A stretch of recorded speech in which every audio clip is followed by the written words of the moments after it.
Deep in the forest, far away from any towns or human settlements, there is a place that does not even appear on most maps, no roads, no houses, not even the faintest sign of human life. For most people, a place like this would feel terrifying, but for me it felt perfect. I came here for one simple reason: to camp alone in the silence of the wilderness. What I didn't know at the time was that this forest wasn't just another ordinary forest, and before the night ended, something would happen that I still cannot fully explain.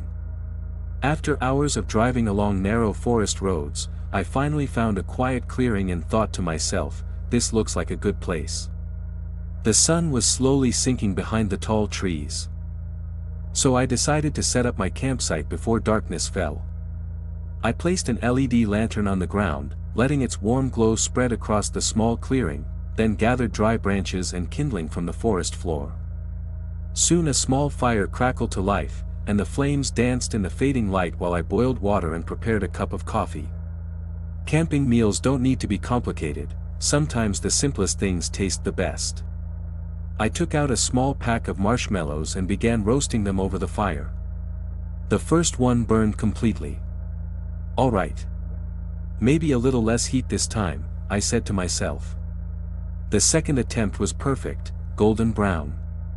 I placed the melted marshmallow between two biscuits with a piece of chocolate, creating a dessert called s'mores. It isn't very common in Japan, but it's extremely popular among campers in America, and honestly, it tasted incredible. But just before sunset, something strange happened. The forest suddenly went silent, completely silent. No birds, no rustling leaves, no wind moving through the trees. All the sounds that normally fill a forest simply disappeared, and the silence felt unnatural. For a moment, a strange feeling crept over me, but I quickly brushed it off. It's just my imagination, I told myself. Night eventually fell and the temperature started dropping, so I moved into the car to prepare for the night.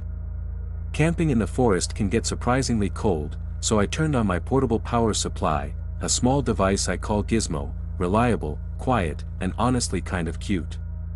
Once everything was ready, it was time to cook dinner. Tonight's menu was simple but comforting: potatoes, carrots, onions, and pork.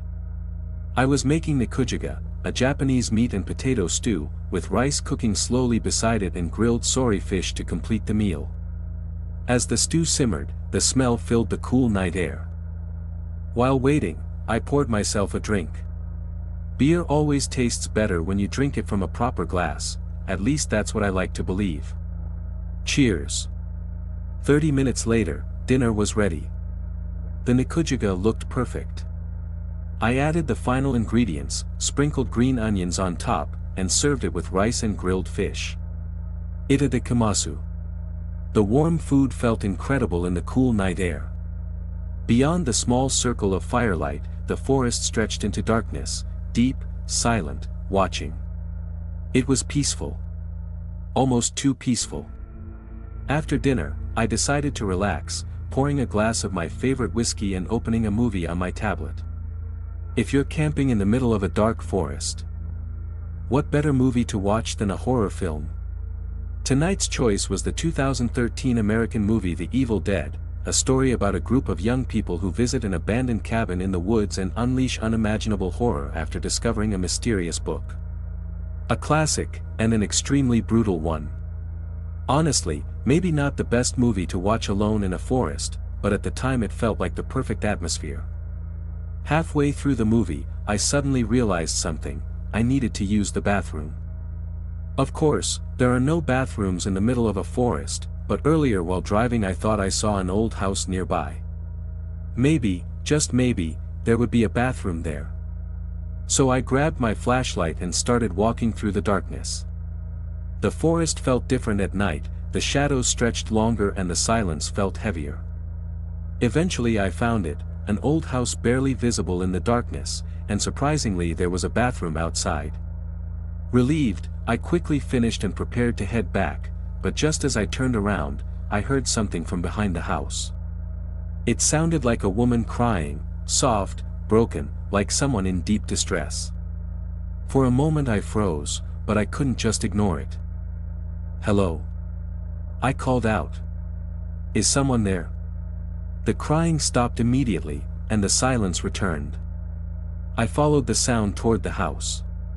The front door creaked open easily, and inside everything looked abandoned: dust, broken furniture, no sign of anyone living there.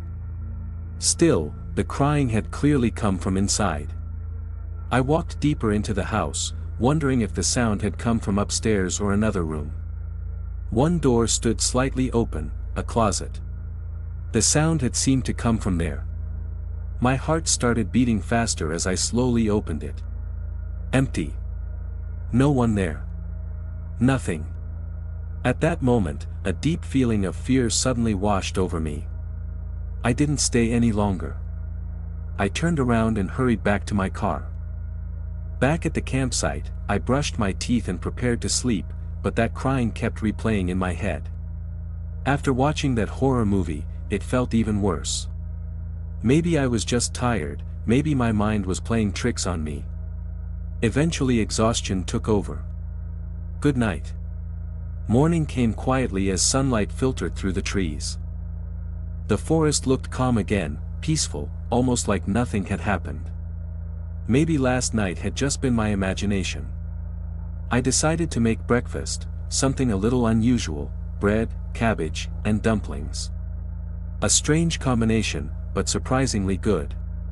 A dumpling hot sandwich with an acai smoothie on the side, an unexpected cultural mix, but somehow it worked. As I sat there enjoying breakfast in the quiet forest, one question still lingered in my mind: what exactly did I hear last night? Who was crying in that abandoned house? In the end, I still don't know. But one thing is certain: there are still many mysteries hidden inside forests like this. Darkness, silence, and isolation can play strange tricks on the human mind. Sometimes we hear things that shouldn't exist, sometimes we see things that aren't really there. Fear lives in the small gaps between reality and imagination, and even in a place where nothing is there, a person can still feel like something is watching. Maybe that crying was nothing more than an illusion created by the night. Or maybe it was something else entirely. We are all travelers moving through the long journey called life, and sometimes that journey takes us to places we don't fully understand. Thank you for traveling with me tonight, and thank you for watching until the end.